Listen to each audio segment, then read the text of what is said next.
नमस्कार साथियों, मैं डॉक्टर लोकेश भाटिया स्वागत करता हूं आपका लोक टॉक्स चैनल पर। मित्रों, आज चर्चा करेंगे एक रिलेशनशिप के टॉपिक पर। How to be in a better relationship, are there any preparations required to be in a relationship and what should be the thought process before during the relationship, how to make it better one. Talking on this particular topic about what preparations needed to be in a relationship, how lasting love is created, diagnose and addressing behavior traits, diagnose of abuse, understanding role of forgiveness and forgetting, and financial understanding, and respect each other's body needs. Today's discussion is being inspired by a book by Gary Chapman. And his book is titled as Things I Wish I Would Have Known Before Marriage. So what are the premarital preparations required, and are there any? So the first thing we need to understand, premarital preparations takes unnecessary pain and frustration out of marriage. Marriage is an integral part of our society, and it's an age-old institution that isn't fading away anytime soon. Although different flavors and varieties of marriage exists, the institution is still highly regarded by all cultures and religions in the world. And despite the negative stories, few oppositions to the marriage institution, the reality remains that every child would get married when they become adults. Welcome to Lok Talks. This is Dr. Lokesh Bhatia. Subscribe this channel for professional medical guidance, spirituality and meditation, life coaching, personality development, and travelogues. Thank you very much to be a part of my viewership team. Thank you very much. Why do we marry? Because marriage fulfills a deep emotional need that both males and females have. When a marriage succeeds, it can be the highest source of joy and happiness for the couple. Unfortunately, the reverse is also true. A failed or struggling marriage is a nightmare. This accounts for a lot of the reasons couples seek divorce. So the preparation is what guarantees a successful marriage. It is sad when a marriage doesn't work. No couples originally goes into it hoping to be miserable or to frustrate one another. In the usual scenario, men and women tie the knot because they love each other and want to spend their lives together. But what usually happens is that they are getting themselves into when they choose to get married, so their struggle begins after the wedding ceremony. Studies show that couples usually underestimate the amount of work it would take to make a marriage successful. Most of the divorcees you see around went into the marriage hoping for the magical happy ever after. But when the reality of the marriage and their differences set in, they knew they can't get along and live together. Of course, there are other reasons for divorces, But the main reason is often that the couples don't know how to live together. If you plan on having a successful marriage, then the first thing you need is information. You need to have an understanding and master the skills of living together as a team. The next important point is lasting love is created and not found. There are two stages of romantic love. The first stage is attraction, which happens automatically. You just meet someone and get magically attracted to him or her. You are full of romantic energy and easily do things for them. The problem with this stage is that it doesn't take into consideration the spiritual, social, or the intellectual aspects of your life. And it tends to distract people from other aspects of their lives. For example, it's not uncommon for someone in this stage to leave their job or education to get married. So, in love feeling in this stage gives the same high that a drug would give. So when the effect of the drug weans off, you are back to square one. So the same thing is happening in this kind of marital relationships. But eventually you would go off, get off the high, and your eyes would be open to the realities that you are being neglecting all the while. Your differences would become glaringly obvious, and you would find that it takes efforts to make your partner happy in certain areas. It is even possible to discover what used to make them happy no longer excites them, and that they are demanding things that don't come naturally to you. For example, your partner may be asking you to spend time and do those activities that they used to like but no longer seem to have an interest in. Unfortunately, many people get married before they enter the second stage of romantic love. And when the little differences surface, it becomes a real challenge for both of them. This is why the marriage don't last. The secret to creating love that lasts is understanding your partner's primary love language and speaking it to them often.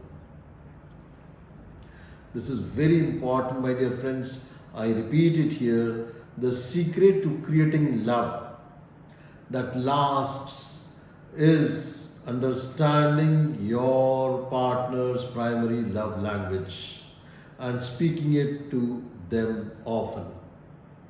Love is about meeting emotional needs, and every human being has been raised to attach the feelings of love to certain activities. Chapman calls this love language. In this study, he realized that there are 5 primary languages. Number 1, words of affirmation, acts of service. Like when we try to do anything for your partner. Receiving gifts, quality time, and physical touch. Once couple can understand their primary love languages and speak it to each other more and more often, they keep each other's love tank full. Next important thing to understand is that don't wait until you are married before addressing behaviors you don't like in your partner. Like, if you are in a committed relationship that's heading towards marriage, don't just use the time you have together to have fun. Both of you should be committed to preparing for marriage, and one area to consider is behavioral traits. Are there things you are seeing in your partner that you wish they could change? Don't wait until you get married. Before talking to them about it. Maybe your partner is heavy drinker or chain smoker, or these all kind of habitual patterns, even eating gutka. So many bad habits one can have. So either the person should give up those habits in order to get in a relationship with you, or you should be able to be that strong enough that not to get into such relationship, because nobody can change other person. You just have to accept the other person. Acceptance in toto. Acceptance as it is love. So if there are certain habitual behavioral traits which are not acceptable to you, you should be able to talk to the other person. Like if the lady has frequent habits of doubting on you, you need to talk to them. If the lady is observing in her to-be male partner that he has habit of smoking, drinking, which is not acceptable to her, all such unacceptable behavioral traits should be discussed before marriage. Because after marriage, it will become very, very strangulating, very, very suffocating, as you cannot change anybody unless he or she is determined to improvise and work on their own behavioral traits. These traits may be present in a small packets and not very obvious in the very earlier stages, but one needs to observe their same-sex parents. One needs to observe the mother. How is she handling his or her father? But you can be rest assured that they mature over a period of time. Won't you know what your partner is most likely to look like in the future? Just look at their same-sex parent. For instance, if his father is an abuser, he may not necessarily be showing that trait by abusing you when you are dating, but he may show signs like wanting you all to himself, easily getting angry at little things, limiting your phone usage, etc. etc. Like particular dress up is being demanded every time, particular things which are not making you comfortable. You must take it that you are getting on the abusive side. Getting in a partnership, life partnership, it is very important that we look after the comfortable feelings in the other partner. This is what I count as the feeling of love, empathy, compassion. By my behavior, what the other person will be having feelings, if that is not respected, that is a narcissistic partnership. That is an abusive partnership. The very fact that the other person is not able to realize what kind of feelings they are going to generate by their irrational behavior, that is abusive relationship.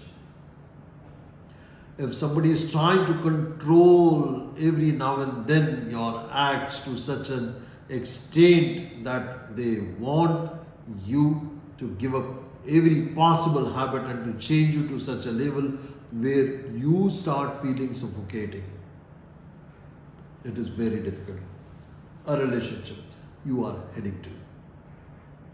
Similarly, if you want what kind of wife she would be, just look at her mother, as daughters are the mirror image of their mothers.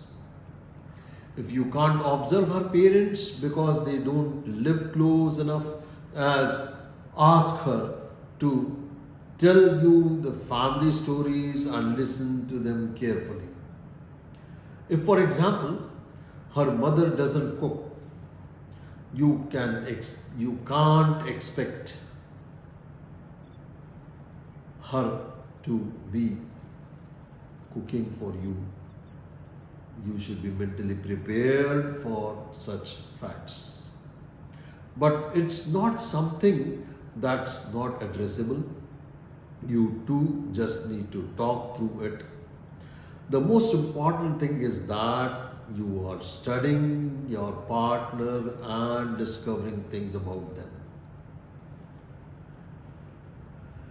Dear friends, most importantly, one needs to understand respecting each other's feeling. Love means acceptance. Respect means not to criticize, not to judge every now and then, not to condemn every now and then, not to express dislikes for an individual. The habits are a different thing, but if someone takes that you are bad, that's a wrong notion. A particular habit might be bad, that can be corrected. You need to understand what can be changed and what cannot be changed. Habits can be worked out. Behavior traits can be worked out. But if somebody has a habit of using bad labels, that you are like that, this is going to get bad in future. Forgiveness. Next important point comes over is forgiveness is a decision. Healing takes time, and the human mind hardly forgets hurt. Many people have forgiveness twisted. We are fond of saying people should forgive and forget. A phrase that suggests if you are truly forgiving, then you would forget. People who buy this notion are often left confused. When someone hurts them and they seem to forgive because they are unable to forget what happened. Here's the thing, it's easier to forget surface level hurts, like when someone steals your money and comes to apologize for it, and then it is to forget the deep emotional cuts like being cheated on by a romantic partner. You can forgive easily in both the scenarios, but healing time and you may never forget. You can forgive easily in both scenarios. Here is the thing, it's easier to forget surface level hurts, like when someone steals your money and comes to apologize you for it, then it is easy to forget but difficult to forgive. At the same time, one may feel cheated, and that cheating is very difficult to heal. You can forgive easily in both scenarios, but the healing from the second scenario takes time and you may never forget. But the fact that you didn't forget doesn't mean you haven't forgiven. Forgiveness is not about forgetting as it is about withholding judgment. And as I said, if your partner or you as her partner is in a habit of judging each other, it's not a respectful relationship. In order to respect each other, it is very, very important that we get into a habit of being non-judgmental towards each other. So don't mistake forgiveness with forgetfulness or forgetting, because they don't always go hand in hand. To forgive is to let go of the hurt, to no longer have the desire to punish the offender. But it doesn't necessarily mean you would be healed the moment you forgive, although forgiveness does aid healing. In the long-term relationship, romantic relationship and partnerships, partners are bound to hurt one another. So the quicker you learn to apologize, the better for your relationship. And when your partner is hurt, the better for when your partner is hurt by something you do, it creates a barrier in your relationship. But a sincere apology would take that barrier away. But if you find that your partner is repeatedly asking for apology, that means the person has got a very strong false self or very highly egoistic, and your repeated apologies, you're repeatedly saying sorry and not making genuinely any such wrong behavior, even then the person is not going to forgive you because of the high egoistic nature. People have different ways and they want an apology, just as we have different love languages.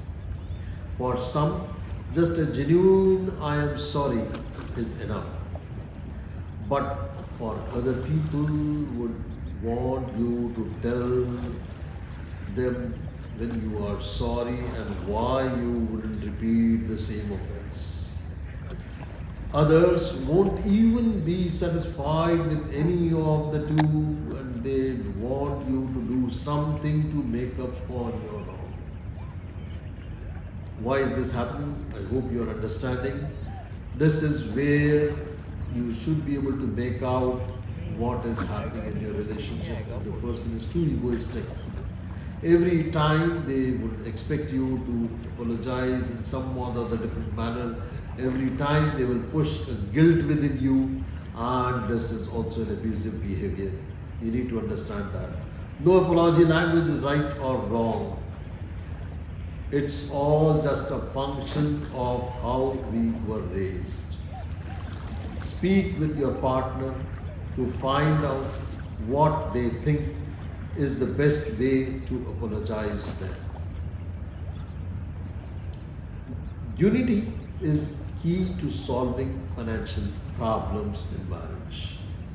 Now, coming to the next chapter and next most important discrepancies and understanding, differences and understanding what keep happening, and the usual reason to fight with each other in a marital relationship is because of the way one thinks the money should be handled. One might be spendthrift, one might be miserable, or one might be too conservative. If you are at two ends, you have to work on a middle path regime. If it is difficult for you to work on a middle path regime, again things will be resulting in a lot of conflicts. So financial problems are among the top 5 reasons why couples divorce globally. So that's something you should take seriously. Our lives mostly revolve around making, spending, and giving away money. So that explains why money holds a special place. This is why problems arise when the couples don't have a predetermined pattern of spending their money. There are different ways couples can manage their funds, but we won't be going into details of it. We touch the principles, and when you understand the foundational principles, you can tweak it as you please. First thing first, there must be a unity in the way you approach money as a couple. Marriage is a call to exclusivity and oneness, and this must reflect itself in every area of the couple's life. You must stop seeing money as my money or your money, and it should be taken as our money. It didn't necessarily mean you must use joint accounts, but it does mean accountability. It means one person's debt is technically the family's debt, and one person's salary technically belongs to the family, not just to them. Having this foundation, couples should plan how they spend their money together. Determine a percentage of your family income that would go into a savings account, the percentage that you give out, and the percentage that's for spending.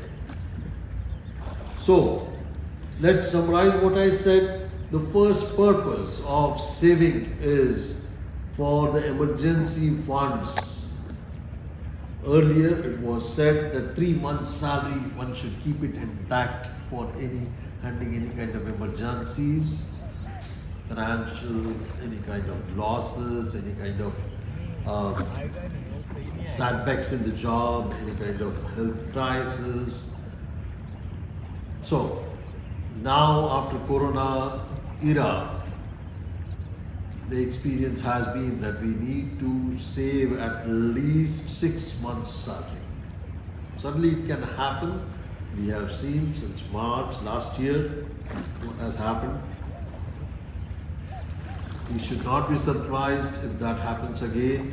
So whenever you are getting your salary, make it a habit that you are accumulating adequate funds, and which you should be able to accumulate adequate. Minimum 6 months salary should be readily available at your disposal as an individual, so that any kind of financial crisis can be addressed. The second purpose of saving is to pay off any credit cards dues or any of the credit outstandings. The third purpose of saving is to make major purchases such as buying a home or your cars for your own purposes. So, in a way, equally important is like what Robert Kiyosaki in his book Rich Dad Poor Dad, very important message is trying to give. Saving is not the one which is the funds you are left with after spending the whole month. No, saving is something which you should take it out, whatever. If your targeted saving is the 20% amount you will be saving every month, or 30% amount you will. So take that amount, separate first, and then with the remaining you should be manage all remaining of your heads monthly. So managing finances as a team is a part of a journey to oneness that one has to understand. The next important in a marital relationship comes over is sexual fulfillment. And it is said that the sexual fulfillment is not automatic in a marriage. In our sex saturated world, or I can say a sex unsaturated world, you would think the married couples should not have to struggle with sexual fulfillment. In an adult male and a female come together in a holy matrimony. What should stop them from having sexually fulfilled lives, right? But the reality is far from that. We may live in a world that sexual expressions and informations are free almost everywhere you go, but you would be amazed at the number of couples that still struggle in their sex lives. Sex is more than intercourse. By its very nature, sex is a bonding experience. It is the union of male and female in the most intimate way. That's a quote given by Gary Chapman. Here's the scenario for most couples: the wife is not interested in having it as often as the husband does, and the man is more interested in intercourse and then in affection, but for her, sex doesn't begin in the bedroom, and it certainly doesn't end when he climaxes.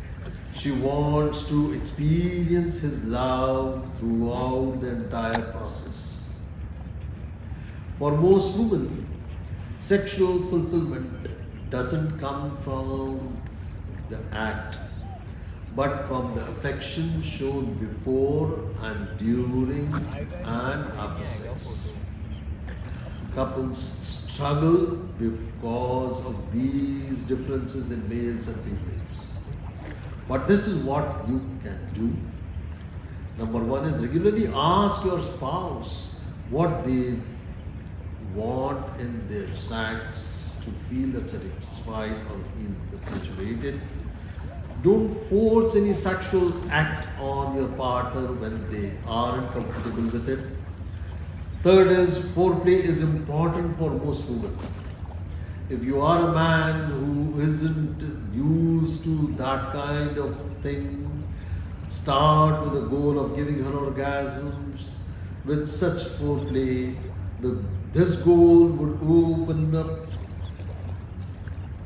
your mind, and there are free online resources available to guide you on this. Don't starve. Lastly, most important point is don't starve your partner. Sexual starvation is another top factors that ruins marriages. So, dear friends, reaching to certain conclusive points of today's talk, when dating couples hear that building a successful marriage takes hard work, they can't wrap their heads around it. They just can't see how being with someone they love so deeply, dearly would be called hard work. But the reality is that it takes intentionality and some level of determination on the part of both the couples and to make a marriage succeed. And what the most important ingredient to success in any area of life is preparation. If you have an exam in a few weeks, the only way to guarantee that you will succeed is by preparing. How do you know if you are going to nail an interview? By doing your due diligence.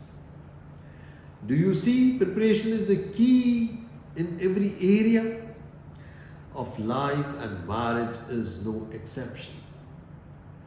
By taking the time to go through this summary, you must have been shown that you are ready to build a successful marriage with your love interest. Keep this summary handy and go over it again and again so you don't forget the principles discussed. One more thing, take the love and apology languages seriously. You should also make an effort to understand your in-laws. Love language, you can easily fill up their love and love tanks. You won't regret making the investments in your future. Try this, that the communication is lifeblood of any relationship. Find time daily and several times a week to just have an intimate and friendly conversations with your partner. So dear friends, I hope you like the whole understanding about this particular topic. Do share it with your friends, do share it with your partner, do share it with all your friends and relatives, and all those specifically who are facing challenges in their marriages.